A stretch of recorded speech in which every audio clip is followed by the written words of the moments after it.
I'm okay, I'm fine. Kincana, kincana, teng neng neng neng neng. Ku menahan rasa sakit, rasa sakit. Few moments later.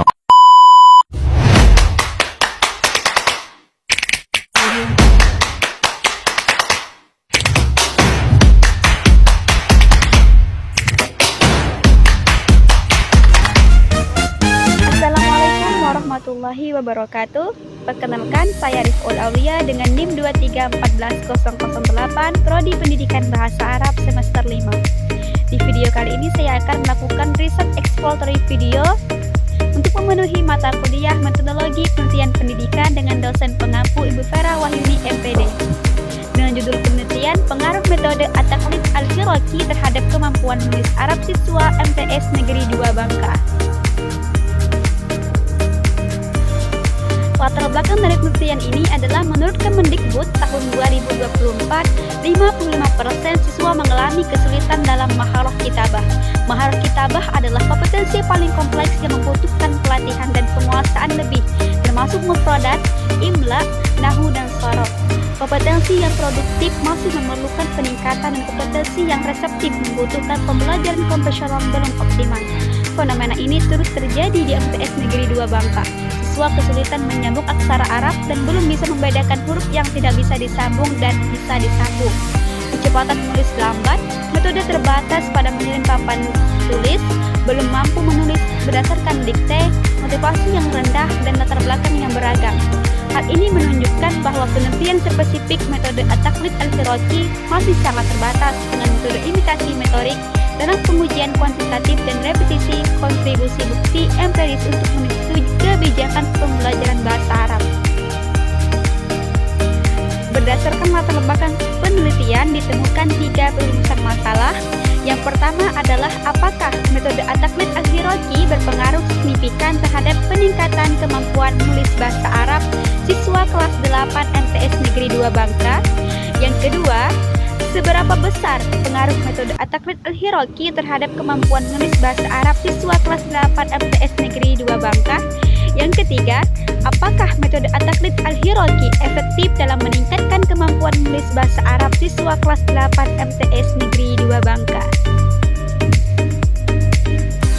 Selanjutnya adalah tujuan penelitian. Berdasarkan rumusan masalah, ada 3 tujuan dalam penelitian ini. Yang pertama adalah mengukur pengaruh signifikan metode at-taqlid al-Firaqi terhadap peningkatan kemampuan menulis bahasa Arab. Yang kedua adalah mengetahui seberapa besar efektivitas metode at-taqlid al-Firaqi dalam meningkatkan kemampuan menulis bahasa Arab. Yang ketiga adalah menentukan apakah metode at-taqlid al-Firaqi efektif untuk meningkatkan kemampuan menulis bahasa Arab.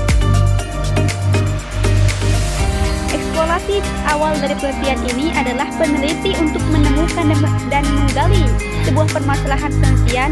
Peneliti melakukan observasi dan wawancara kepada guru bahasa Arab di MTS Negeri 2 Bangka dengan transkrip wawancara yang telah dipaparkan di samping. Dalam hal ini ditemukan permasalahan yang relevan dengan topik penelitian.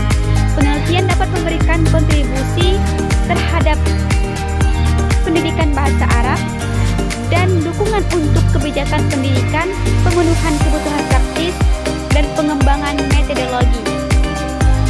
Sehingga urgensi dari penelitian ini menyoroti pentingnya bahasa Arab sebagai bahasa resmi PBB dan medium utama. Yang kedua adalah tantangan pembelajaran yang signifikan yang dihadapkan siswa dalam menulis bahasa Arab dan kebutuhan metodologi pengajaran efektif untuk meningkatkan dan sebagai solusi dari permasalahan dalam penelitian ini. Baiklah, selanjutnya adalah metode penelitian.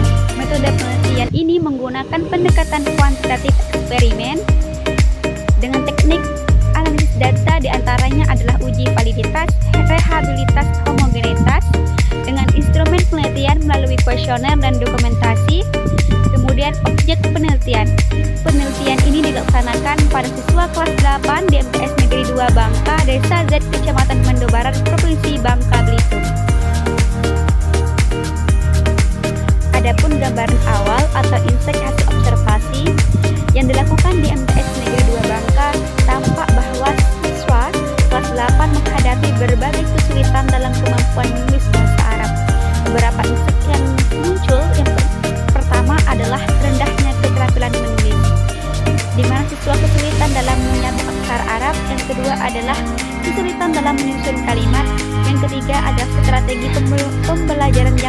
tradisional.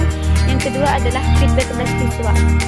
Sehingga dari gambar awal tersebut beberapa pola atau kecenderungan yang teridentifikasi antara lain. Yang pertama adalah ketidakberdayaan dan ketidakpercayaan diri. Yang kedua adalah minimnya partisipasi aktif.